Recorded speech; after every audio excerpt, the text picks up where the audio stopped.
Thanks for joining us for today's webinar. This is the start of our 6th webinar series for the NGSS ESS Working Group. Today's webinar is entitled Remote and Hybrid Earth and Space Science Teaching and Learning Resources. This is brought to you by the NGSS ESS Working Group. I'm Aida Awad. I am past president of NAGT, joined by Ed Roback from AGI, Missy Holzer from Nesta, and Mitch Awalt behind the screen there at CERC running the tech for us today. So thank you very much for joining us.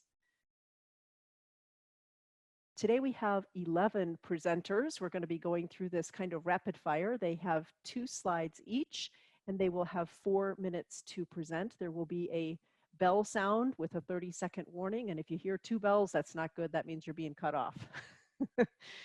So the 11 presenters are up there on the screen. There will be some time for discussion, question, and answer following the presentations. Please do drop questions and thoughts and ideas and comments into the chat box throughout the course of the webinar.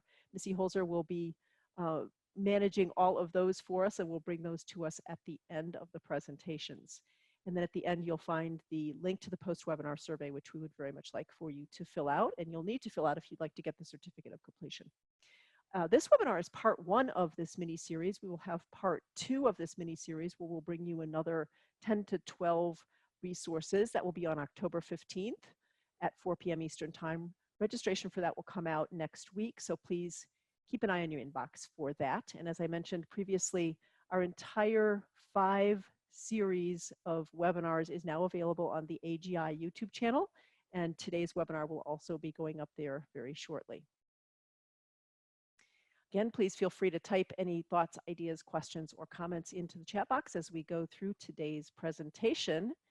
And without further ado, we will go ahead and get started. So, Jessica, you are up first. No pressure. Gonna set the stage here. All right. Hello, everyone. I am Jessica Swan. I am actually from Arizona State University. I work for the Center for Education Through Exploration, and I'm here to talk with you today about the Infiniscope project. Infiniscope is a NASA-funded project. We just received news that we have been renewed for an additional 5 years, so that's incredibly exciting. What we do is we design digital learning experiences. Majority of what we build are for middle school and for high school students. Everything we build is fully aligned to NGSS. We provide you lesson plans that are built in with 5E in mind. We provide you timelines, we provide teacher tips, we provide misconception alerts, time management tips. But really the star of the show are these digital products.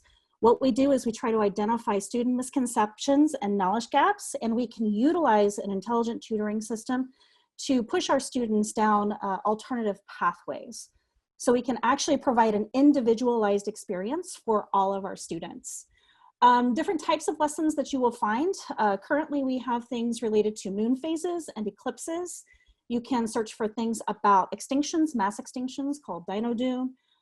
We do things with geologic time. We have Kepler's third law. Members of our network, everything that we offer is totally free, and members of our network not only gain access to all of these digital resources that you can fold directly into your learning management system or push directly out to your students, but we also provide visualization. So these are straight simulations that you can utilize without a lesson wrapped around them. We also provide contributed content that is created by our educator community, and we have a community of practice. So it's a large ball of wax, all offered to you for free. And sometimes a video does a much better job than words. So Aida, if you can click next, and we'll go ahead and start a video just to showcase one particular learning experience, Phases of the Moon. And I'll let it do its job.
nailed the timing with 6 seconds.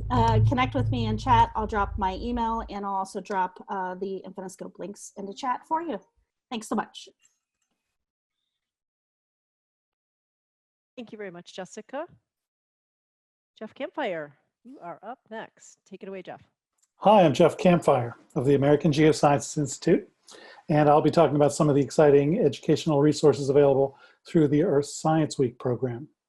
Activities such as manufacturing, transportation, food production, energy generation, and product recycling shape our world. That's why Earth Science Week is focusing this year on the theme of Earth materials in our lives on October 11th through 17th. The first thing I want to tell you about is the Earth Science Week 2020 Toolkit. This is a kit of materials that is free and available for the cost of shipping and handling. This year's toolkit includes dozens of items because we continually hear from teachers that what they want most are activities. The materials feature lots of activities that teachers can guide students through.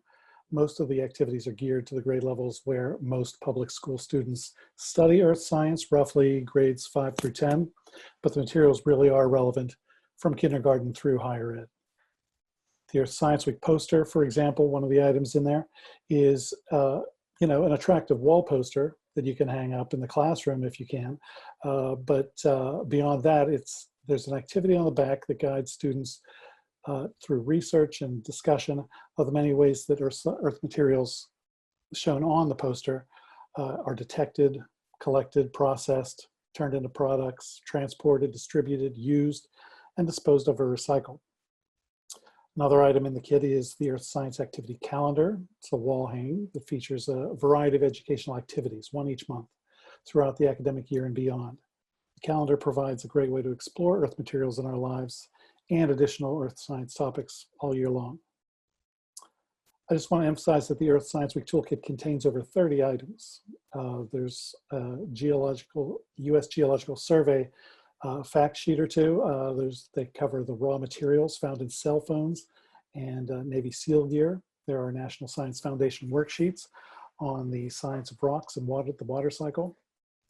There's an Earth Materials board game that NASA and USGS created, as well as a poster to help you celebrate Geologic Map Day, the Friday of Earth Science Week, by exploring how Earth materials have given us many of our place names, such as cities and other places throughout America.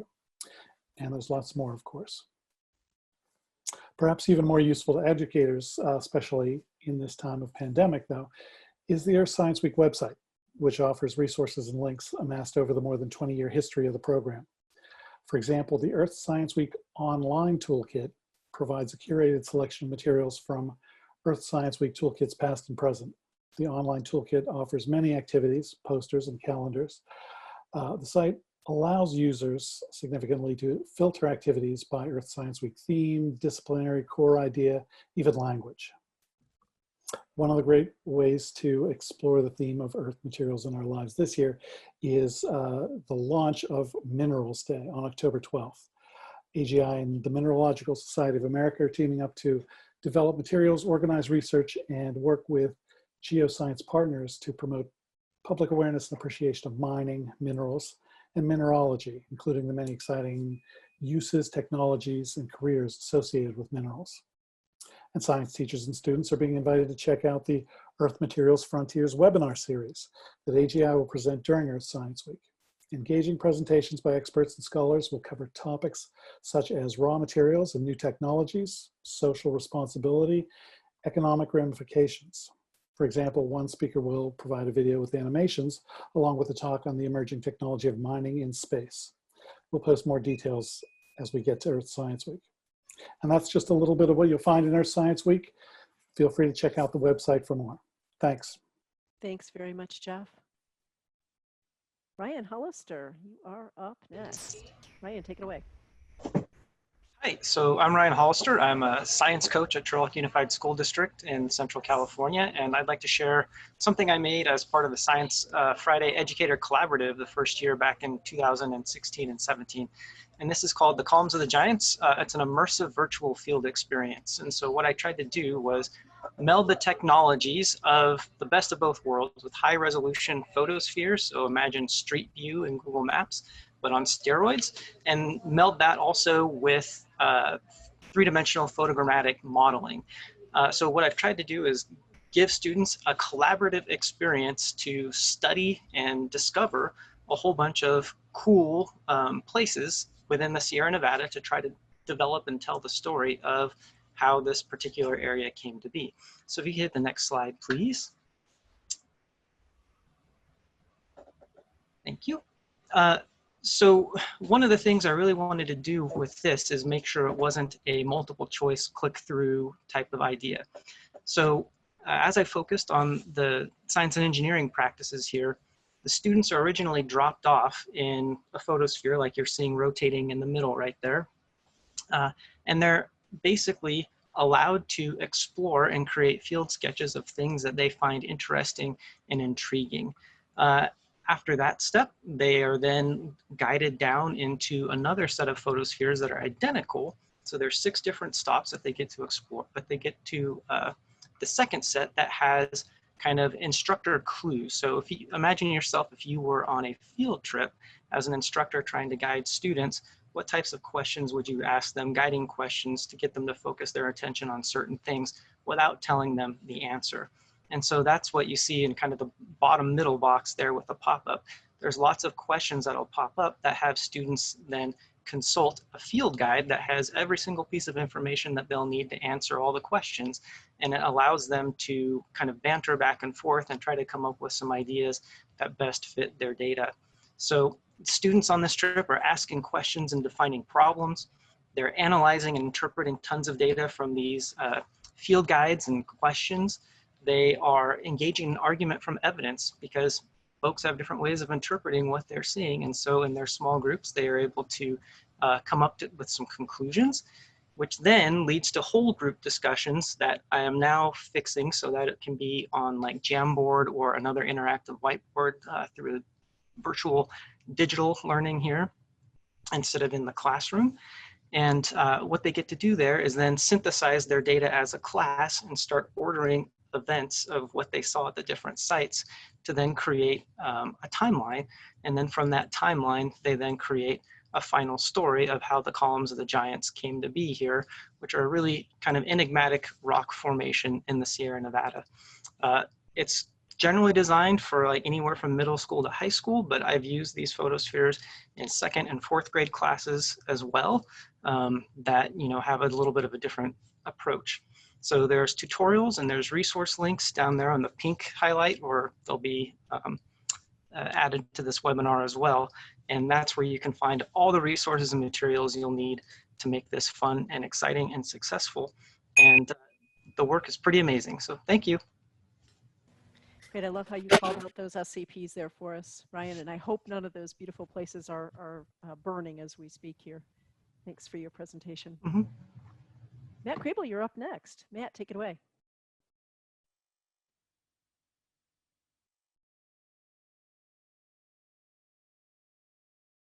I think that's you.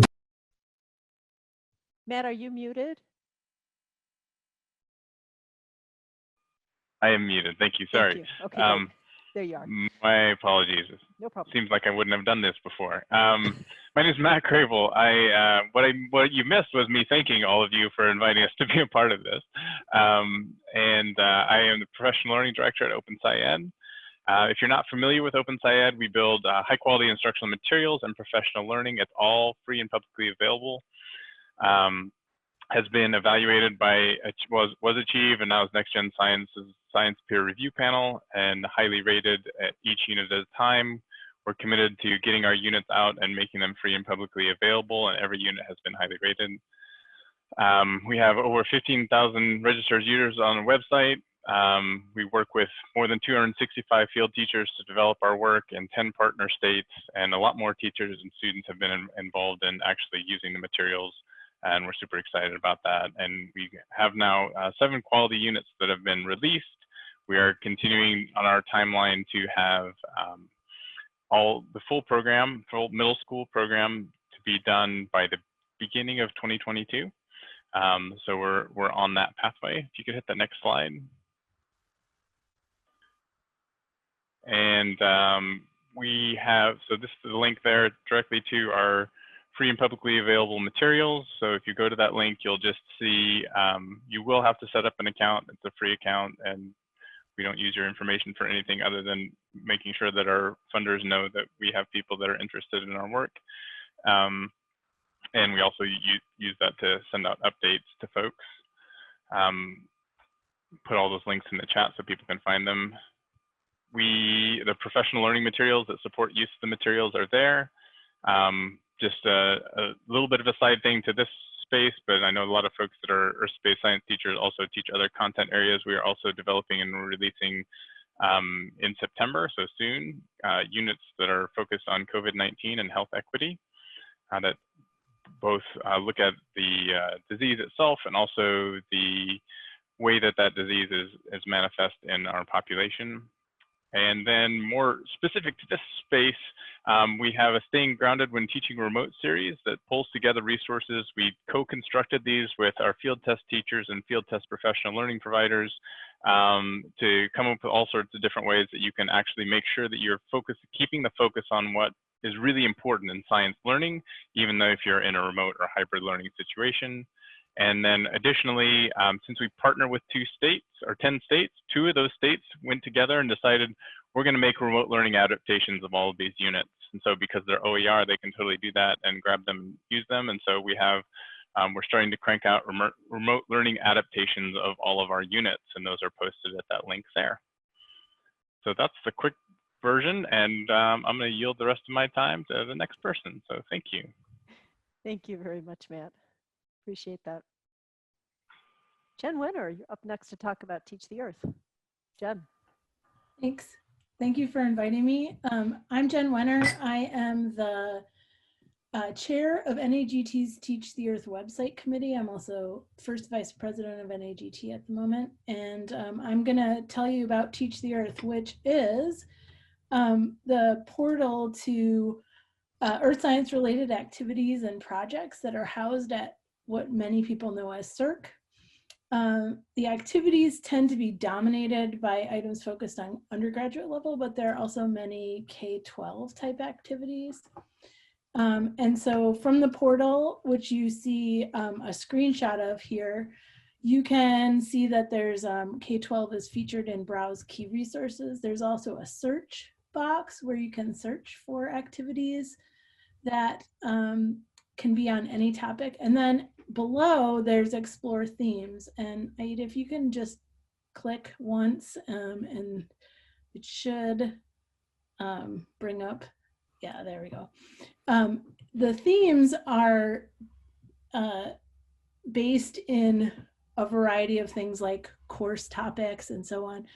But there are several themes that could be of interest to this group as well. There's K-12, and then there's also a specific NGSS, which I've shown here with the pop-up that you'll see.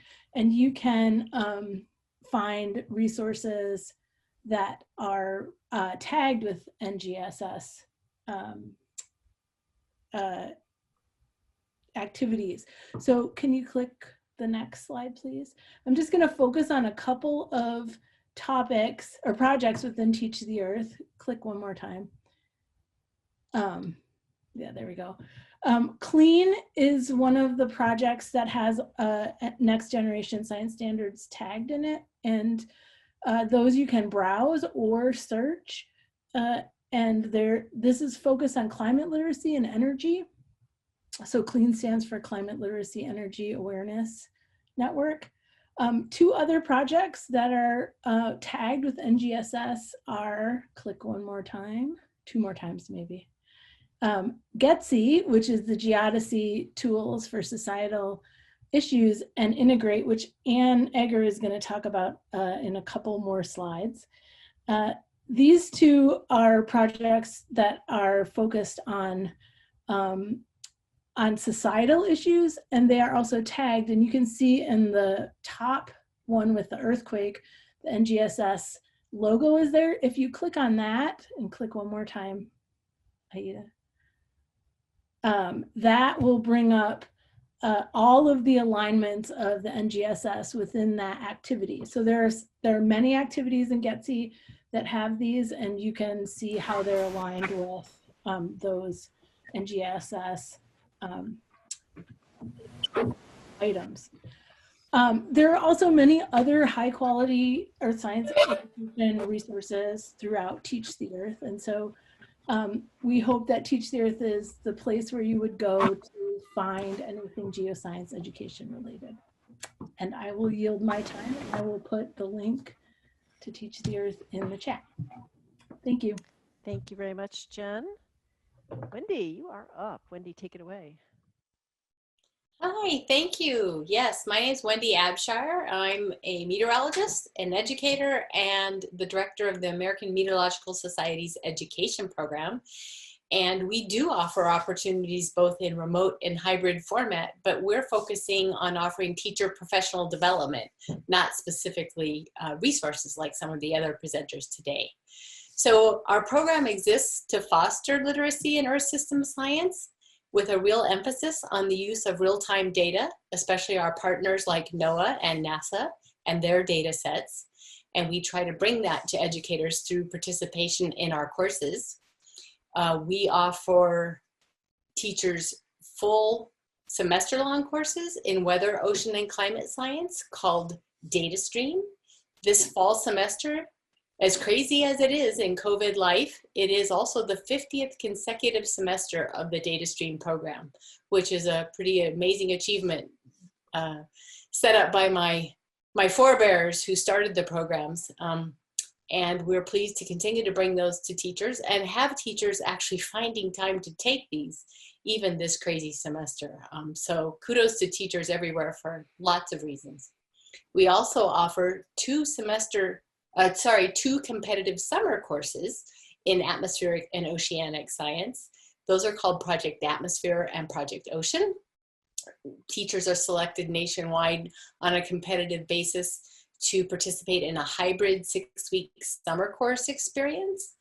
And the completion of any two of these 5 opportunities allows an educator to apply to become a certified AMS teacher, which is a new program of the Society launched in 2020 in association with the centennial of the Society. Go ahead, next slide. In addition to offering K-12 educators PD opportunities, we leverage the curriculum that we build ourselves and offer as the foundation of those teacher courses, and create curriculum packages for undergraduate faculty to offer, especially in a non-science major environment, to an undergraduate who may be taking their one and only earth science course. That is our sweet spot target audience for these curriculum in the undergraduate level. We have offered, these courses have been offered at 900 different institutional licenses, half of those from minority serving institutions, which is part of our goal is making sure that earth science and STEM, the earth as a gateway to STEM, are occurring in undergraduate environments for these non-science majors. All the materials are actually e-publications, so that we don't offer print materials. You can buy a print on demand, but that's not how the products are designed. They're designed to be taken online with hyperlinks and animations and all the great things that we can take advantage of in the web. The weather studies is being updated right now in the 7th edition of the book. Ocean studies was just updated 2 years ago. And next up, we'll be updating the climate curriculum. So it's a continuous cycle for us. And we're all getting older, and our program is too. So we're celebrating our 30th anniversary this fall. And we are pleased to continue to be able to bring these resources in weather, ocean, and climate science to a K-13 environment. And would love to have you check out the URL there if you'd like to learn more about any of the things I've mentioned, or reach out to me directly. Thank you all. Thank you, Wendy. Appreciate that. Missy, you are up next. You're on. Good afternoon, everybody. Missy Holzer here, and today I'm wearing my Model Evidence Link project hat. I'm on the project team, and I'd like to share with you a little bit about this wonderful instructional scaffold. But before I get into the details of how this works, I want you to think about how you are a critical consumer of popular literature that you read or popular articles. And typically when we jump into these articles, if it's well written by a noted journalist, they'll usually have a couple different models that they're presenting. And on top of that, they'll probably have some really good evidence supporting each one. And what that leaves us to do is decide which one of these models ends up being the most plausible to us as we're reading through these articles. How did you learn how to do that? I know over experience of time and experience that I kind of picked up on how to do that, but is there a way that we can actually help our learners do the same thing? And that enters in the scaffold of the model evidence link diagrams. The way this works is well, the project is middle school, high school based, as well as undergraduates. And I know some of my colleagues are actually using it with teacher professional in-service teacher training. So the way it works is that students are presented with two models, Model A, Model B, and they are tasked with just thinking about, they're actually presented with the model as well as the statement. And they're tasked with identifying what the plausibility is of each one of them. So they'll rank it. They'll rank it on a 1 or up to 10. And this is only based upon the information that they're provided. And I'll give you the example of climate change. And so we have two different models that we're presenting students. One, that climate change has a human impact, and another one is that it's driven by solar energy changes. And so, again, the students are just presented with those two. I want you to think about in your classrooms that sometimes in a textbook, they're just presented with these facts with not enough evidence behind there. So enter in this dichotomy. How are we going to get them to think which is the best? So we present them with 4 lines of evidence, and each one of these lines of evidence actually has evidence text associated with it and a very rich suite of figures. And you can see that the figures themselves are a lesson in themselves. And what a teacher would do is either they would use multiple ways of introducing these lines of evidence to students. One could be that they could use Jigsaw. Another one is that students read these lines of evidence for homework. Multiple ways that it can be done, and I would leave it up to a teacher to decide how to do that. Next, after that, now they've got a little bit of information. Okay, now I'm thinking a little bit critically about this Model A and Model B, and they're thinking about the plausibility and their rankings. Go to the next slide, please, Aida, thank you. They're presented with this diagram. In the upper left, you can see that's what we call the MEL diagram. And in it, you can see that Model A, Model B, and they're all 4 lines of evidence with the evidence statements. And after reading the evidence text, they have a little bit of a better idea of what those evidence statements are presenting. And they're tasked with actually connecting each line of evidence to each model. And the way they connect it is that, does it support it? Does it strongly support it? Does it contradict it? Or does it have nothing to do with it? And so they draw those 4 arrows, 2 for each, and they making these critical decisions. And now they're thinking, well, yeah, I think I have a better idea which one's more plausible. I would put them into student groups and have them discuss their links, their models, and they might end up even changing the lines in their connections. After that, we asked them to go ahead and check the models again and rank their plausibility again. Has it changed in those student conversations? What line of evidence was the one that kind of tipped them over?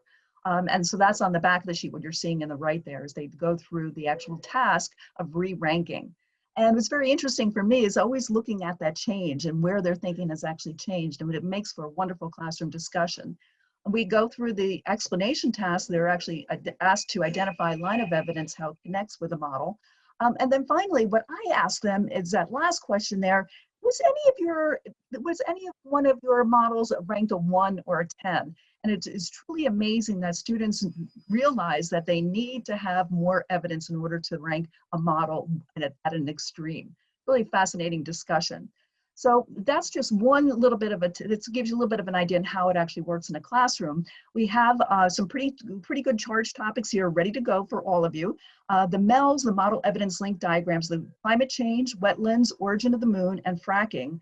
And then we've branched the project into what are called Build-A-MELs, or what we're collectively call the BA-MELs. And we have topics such as freshwater, extreme weather, origin of the universe, and fossils.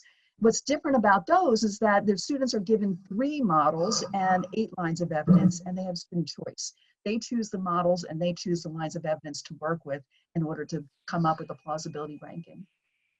You got a link there. If you'd like to learn a little bit more about it, go to the playlist and watch that webinar from the past from this project. Thanks a lot, everybody. Thank you, Missy. Up next, Ann Egger and the Integrate project. Hi, thanks. It's great to hear about all of these projects and be on this call with everyone on this webinar. And I'm glad that Jen already introduced Integrate. I was a co-PI on the Integrate project. I'm a professor at Central Washington University in science education and geology, and also the executive director of NAGT. So Integrate has been a big project that generated not only a lot of its own materials, but has spun off into lots of other projects that include SCETSI, which Jen mentioned as well. So go ahead and click next. The Integrate materials were rigorously developed and tested, and I'll let you read the bullets there. They were not designed so that this proposal was written and the materials were developed prior to the establishment of the NGSS. They were not designed to align with the NGSS, but they were built on the same foundational document. So there is very strong alignment, and we have now since gone back and added that in. They were also built for the undergraduate level, but again, as others have mentioned, there's a lot of overlap between high school and introductory undergraduate, and we've already seen some adaptation of these materials for the high school and middle school settings. And that was a goal from the beginning, is that they should be adaptable and adoptable. So go ahead and click next. This is the homepage of the teaching materials, and I will put that link in the chat here when I finish.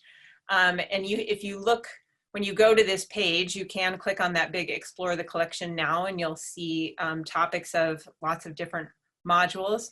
But there's also some different ways to explore these. So some of them, I will say, they were also not designed, or at least not all designed, to be in online or hybrid, although some were designed that way. However, the fact that all of the materials are available online and for free and easily downloadable means that they're quite easily adapted to an online or hybrid environment. Go ahead and click next. And you can see some examples, some instructor stories of how they've either used the materials in their online or hybrid classes, or how they've had to adapt them to fit that setting. And that does include mostly university settings, but there are some high school examples in there as well. Go ahead to the next. So this is, I wanted to show you specifically some of the examples of how you can explore these using the NGSS. And Jen really helped me out there by showing an example of a specific module and what it looks like when you get there.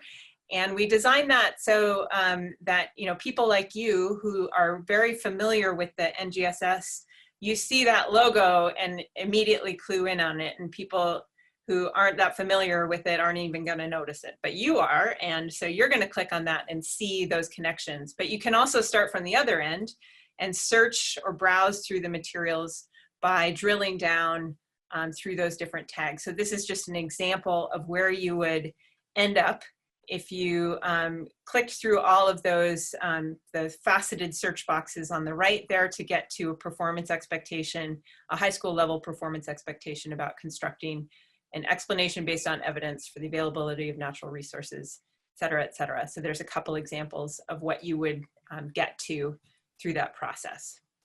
Go ahead to the next. The other thing we did after aligning them or tagging all the materials with the 4 components of the NGSS is we worked with a group of teachers to develop what we called pathways to performance expectations. So this is putting together a set of materials from Integrate and elsewhere that allow you to make progress towards a particular larger performance expectation. When we look at those, we know that they're not something you do in one lesson or even a week, right? They're something that is built over a whole series of activities and engaging students in different ways. So you can see here an example of how we mapped out a pathway to a performance expectation about investigating Earth's climate and human impacts. And there are 4 of these that are complete on the website, and I will also put the link to that as well, but there's one on oceans, investigating the carbon cycle, and water resources. So those are the 4 that are available. And I will stop there. I'll put some links in the chat. I'm always happy to share more information about Integrate or help you find things on the site. And there's a lot there, so feel free to ask questions about it. Thank you very much, Anne. Peg, you are up. Hey, good afternoon, everyone. So my day job is working as a curriculum writer and professional development provider of the Illinois Mathematics and Science Academy, which resides outside of Chicago. It's a residential school for grades 10 through 12, but there is a branch of it that works on professional development and curriculum for the whole state. And so I want to show you 2 different types of resources. One is for that serves more of the family in an informal way, and the other resource is formal NGSS resources that can be used by teachers or families.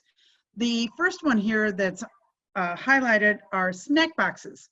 When COVID started getting more prevalent throughout the United States in the spring, we decided that we needed to have some resources that would help families and teachers cope.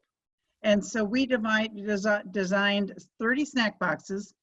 We put them out on a weekly basis. With each snack box has 4 to 9 resources on them. You can see a sample there. That's a sample of a summer camp snack box. There are links to resources, activities. Some are in engineering, some would be physical, some would be earth science, but all of these things had links to trusted resources. We were looking for .govs, .edus, and places that parents and teachers would feel safe about going and using these activities. The STEM for the family was, sorry about the dog. The STEM for the family was for the whole family to do together. The K2 and 3, 5, 6, 8, 9, 12 were different snack boxes each. You can see some of the sample topics. We tried to find things that were fun. The summer camp boxes, we tried to find in themed. We have one for oceans. We had one for soils. This one happened to be on flight. So if you will go on to the next slide, please. That was for more informal audience consumption. This one is model lessons that were developed with a 4-year grant from the Illinois Board of Science of Education. And we developed these lessons from K to 5. We're very concerned about the level of science preparation for elementary. We developed lessons for all of the different disciplinary areas. We did do some heavy development in earth and space science. We also did some development in engineering and technology, helping teachers figure out ways to put this into the classroom. And so we have them all posted. They're all open education, open resources, and they're posted on Digital Commons. They're about 6 to 8 lessons in each grade level. And you can see a sample there of one of the little engineering, which shovel, in which the students are given 3 little wooden spoons of different shapes, and then they're asked to try them out with some snow or some sand if they don't have snow. And then they have to develop eventually their own shovel. So, you know, this is a way to bring in talking about weather, but also bringing in a little bit of an engineering challenge to it as well. So I will stop there. Everything's freely available, and we're trying out a lot of these model lessons right now remotely with pods of students all over in Iowa and Illinois, because they use very cheap, inexpensive materials that most people have in their kitchen. Thank you. Great, thank you, Peg, appreciate that. Heather, please. Okay, hi everyone. I'm Heather Goss. I'm the editor-in-chief of EOS, which you might know is the science news magazine published by AGU. I'm going to talk a little about EOS and how you might integrate our news articles into your lesson plans as engagement material. I will also preview a resource we're working on aimed specifically at this kind of use. So ES publishes two main types of articles: news written by professional journalists and research updates written by scientist authors. I'm just going to talk about the news stories here. Our news covers the breadth of Earth and space science and is intended for a broad audience of the science-interested public. They're all written at about a high school or undergraduate level, which is a tad higher than most popular science magazines, but still very accessible. And each article runs around 500 words or so. These articles discuss real geoscience research in connection with real-world stories. I put one of the examples that I like a lot here on the slide. Pollution spikes in Chile tied to soccer fans barbecuing is kind of the ideal engagement article. The subject is something totally relatable, being a sports fan, grilling out with your family. The article features an interview with a scientist who was looking at these pollution spikes and trying to figure out their source. Were they from wildfires? He tested the theory and that seemed to be no. Were they from traffic? No again. He ended up figuring it out by sending the dates of the spikes to a colleague in Chile who recognized it as the regional soccer schedule.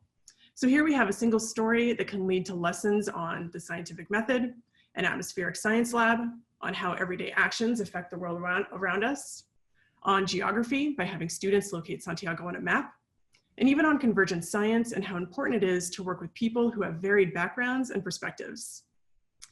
At EOS, we also have a twice monthly podcast called Third Pod from the Sun. It features lively interviews with scientists who offer some behind the scenes discussion of their research and stories from their fieldwork. And for those of you who teach ESL, we also translate about 2 stories a month into Spanish through a great relationship we have with the geoscientists at Planetando and GeoLatinas. Next slide, please. Okay, so how do you find what's useful for you? EOS.org is your standard news website, so of course you can head on over and use our search bar, or you can select from topics like ocean sciences or seismology.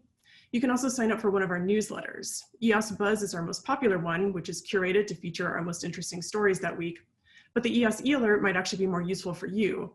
It lists out everything we've published over the last week and sorts them into topics alphabetically, so you can skip straight down to geology or planetary sciences. You can sign up for either of those at bit.ly/EOS-newsletters. Okay, lastly, at EOS, we are actually working on making an educator targeted resource for all of you, mostly for high school and undergraduate teachers.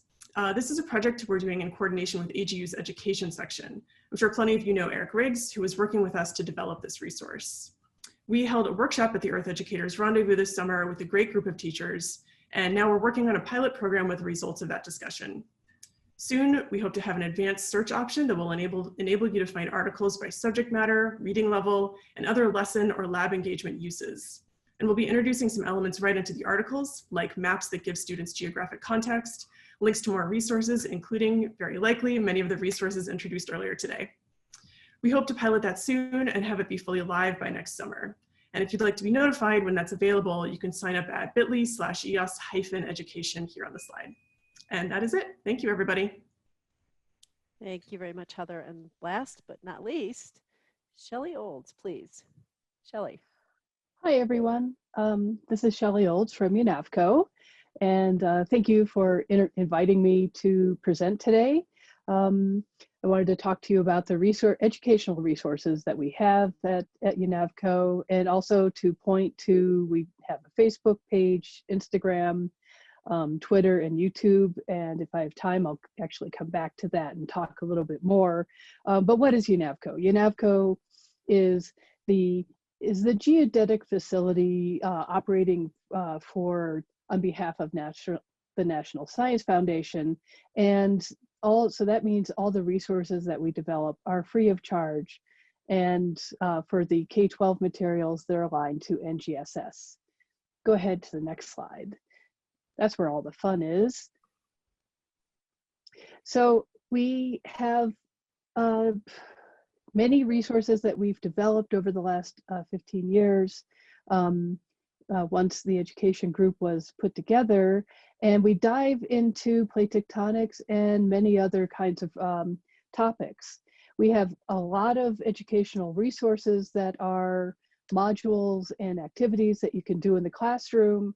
And since all the resources are online and they're also data oriented, students can work on them independently, working with teachers.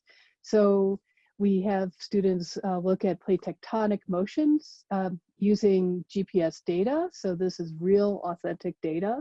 And they can compare that through different jigsaw activities to look at earthquakes and volcanoes and see how that they are related. We have them deep dive into California, Alaska, Western United States, around the world at divergent zones and convergent zones. And for instance, like Iceland, we have data from there from some of our partners.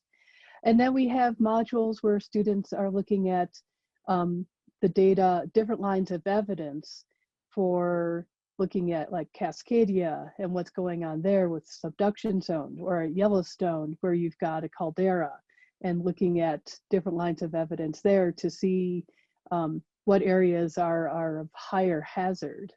And then of course, so one way to look at that data and download the data is through the velocity viewer. And I have an image in the kind of middle section of that page that you can see all these vectors. Each one of these arrows is a vector, and the length of that vector shows you how quickly the Earth is moving. This is using a reference frame that is world-centric, and you can learn more about what that means by going to the velocity viewer. And then we also have a whole suite of animations and career spotlights available on YouTube.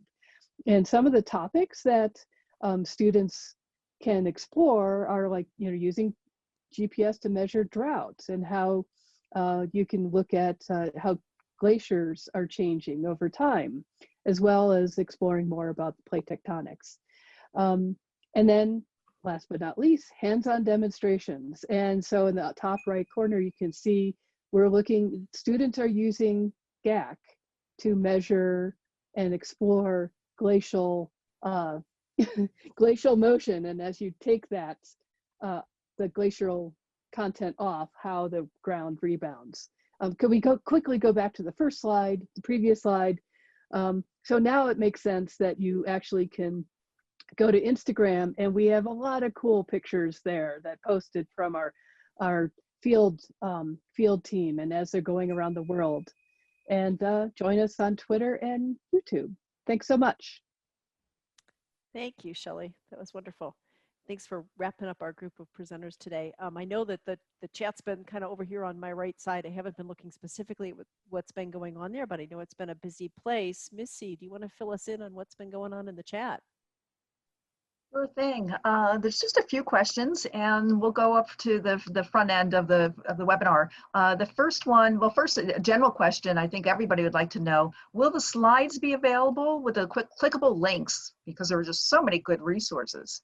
Yes, absolutely. The slides will be up on the webpage. You should get a note in your inbox from Mitchell in a day or so with access to those slides. Yep, they'll be there. Terrific. And Jessica has a question. Can students sign in to use these lessons, and does it keep track of students' scores? Yeah, so I did acknowledge that question separately, but yes, all of the Infiniscope products you can enroll your students in. You can track their progress through the learning experiences. You can also integrate it into your LMS and track progress, pseudo-track progress through the LMS. If you'd like to talk more about that, I'm happy to talk with you offline about all the different ways that you can enroll your students and track their progress. Great, thank you, Jessica. Next up is Ryan. The question, have you heard from other teachers who have used the resource?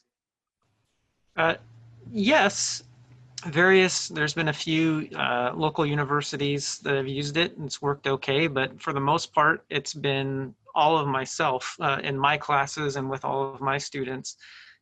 It's worked really great.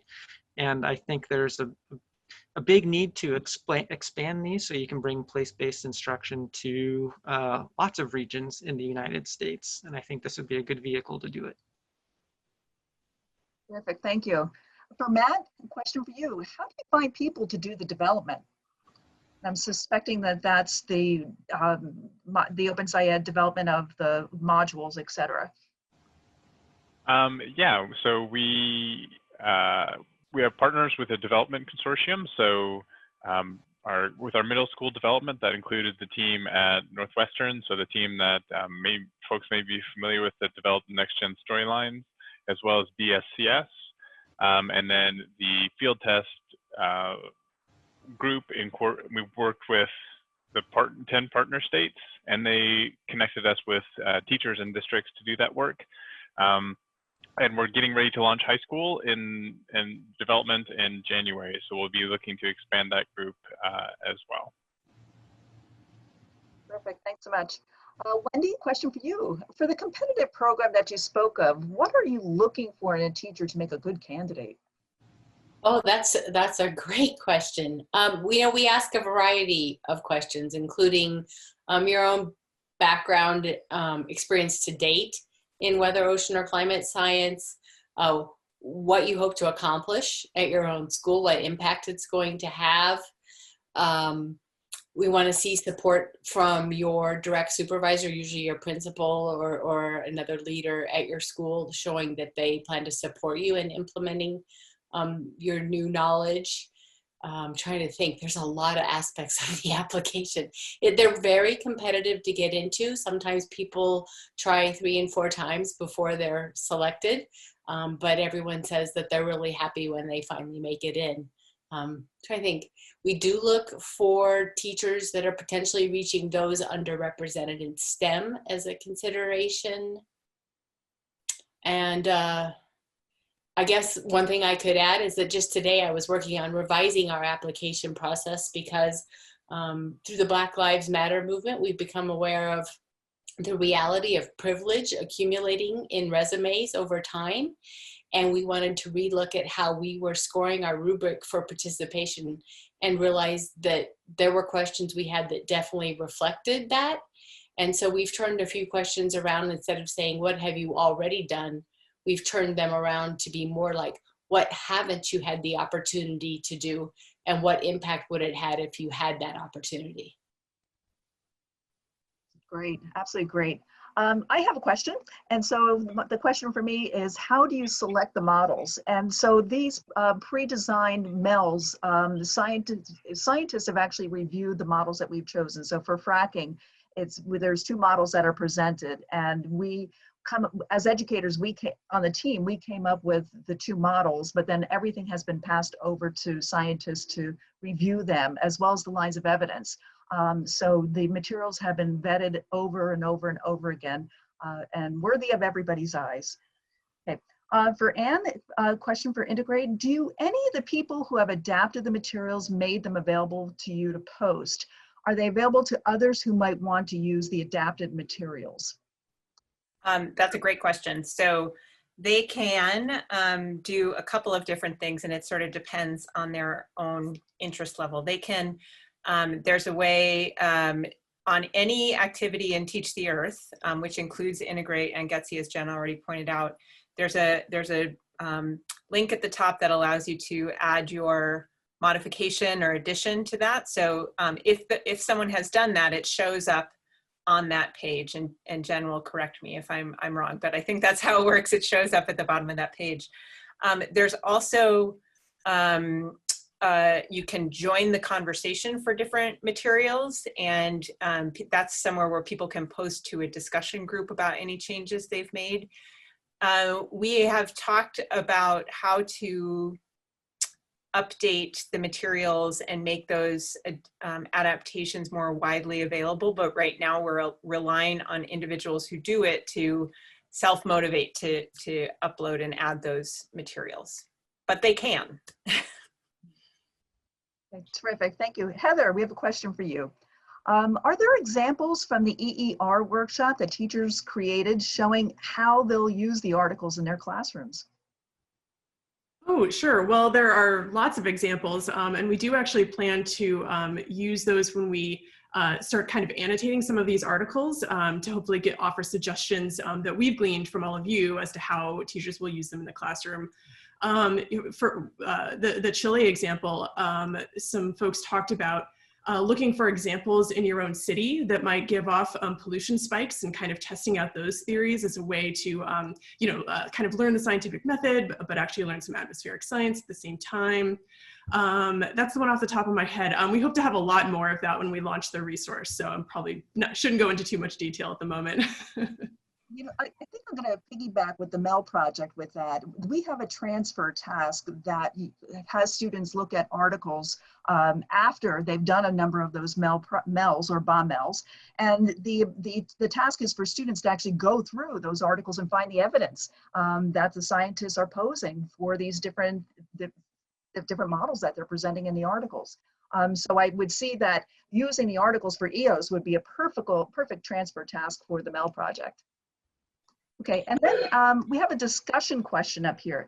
Does anyone have any ideas about how all these wonderful resources can be coordinated with each other so a teacher can see the potential of linking them? I'll try that one more time. Does anyone have any ideas about how all these wonderful resources can be coordinated with each other so a teacher can see the potential of linking them? I think there's a PhD dissertation in that task. There's a PhD and possibly a very large grant proposal to come in for that too. I will say it's something we've discussed at NAGT is, as Jen mentioned, Teach the Earth is the portal to all of these geoscience related things that are already hosted at CERC. But we have talked many times about how we might be able to catalog, point to external sites. And you can do that. You can submit your site or activities to Teach the Earth as a site, but it's not the same. It's not quite the same thing as having everything in one place, one virtual place, where you can easily see the connections. But there are some things in the works, I think, behind the scenes at CERC that there is, we just found out yesterday that there's going to be some funding recommended to be able to do that kind of thing. And so that is going to be in the works over the next several years, I think, to try to help link all these things together and find ways to make sure that at CERC, things that we saw here are highlighted and linked, and we can link, you can link to CERC and Teach the Earth and those kinds of things. So I think it's being thought about. I'm not sure we know the answer to it yet, but it's being thought about quite a lot actually over the next couple of years. Thank you very much. I think that's it for the questions. Excellent. Thank you so much for fielding all those questions, and thanks for putting the questions out there. That was great discussion. We'd encourage everyone to reach out to the presenters today and continue that conversation. Real quickly, a couple of things here. If you would like to get a certificate of webinar participation, the only way to get that is by completing the post-webinar survey. And even if you don't need the certificate, we'd love to have you complete that survey. So there is the link to it, and we'll be sending that out again as well. There we go. Upcoming webinar, as I mentioned before, October 15th will be part 2 of this webinar, where you'll hear from another 10 to 12 resources. So please join us for that one. Registration information will come out next week. And then I want to give a minute to each of the organizations that do work together to provide this webinar series to kind of toot their own horns here real quickly. So Anne, since you're here and you're ED, why don't you go ahead and talk about NAGT? Yeah, the slide here is about the webinar series, which is just one little component of what we do at NAGT. We have a lot of professional development opportunities, but the webinar series has really grown, and we have a webinar every week, and you can follow any of those links to get access to those. Think about in the future, the Earth Educators Rendezvous that got mentioned a couple of times in different contexts. And next summer, you're going to be the first to know outside of our planning group that we have already decided to go online. So this is has some advantages for K-12 educators because it reduces the cost of attendance, at least because there's no travel. So stay tuned for more information about that. Thank you very much, Anne. Missy, Nesta, please. You're muted. Yep, got it. So NESTA is your flagship of the K-12 Earth and Space Science Educators Association, and I encourage you all to join. We have a wonderful journal, quarterly journal, a monthly e-news, and we're have a presence at NSTA. And when NSTA gets back in full swing, you'll see us at the regional as well as the national. We have a presence on social media. And so if you are on social media, feel free to find us and we'll welcome you into our open arms and get sharing with all kinds of resources in the K-12 Earth and Space Science realm. Thank you. Thank you very much, Ms. C. Ed, AGI, please. I think everybody here knows AGI as a federation of member societies. So I will just encourage all of you to visit our website, look at the education programs there. And if you see something that you're doing that we could help to highlight on our pages, we'd be very happy to do that. We are a federation of member societies. Our job is to promote our member societies and other partners who are not member societies, but also have good things to offer. So our Science Week is just one of our programs. There are many more there. So, and again, thank you all for being part of this webinar today. It was really, really worthwhile. And if you'd like to reach out to any of the three of us with ideas for future webinars or programming, please feel free to drop any one of us a note. Thank you for sticking on here for an extra minute or two. I just want to say on behalf of all the presenters today, cheers and bravo to all the teachers that are on with us today or that might be listening to this on YouTube as a recording, because you guys are doing yeoman's work, and bravo for the work that you're doing to continue to move our students forward in their search for knowledge. Thanks very much for joining us today on this webinar. We look forward to seeing you again on the 15th of October for part 2. Have a great rest of your day, everybody.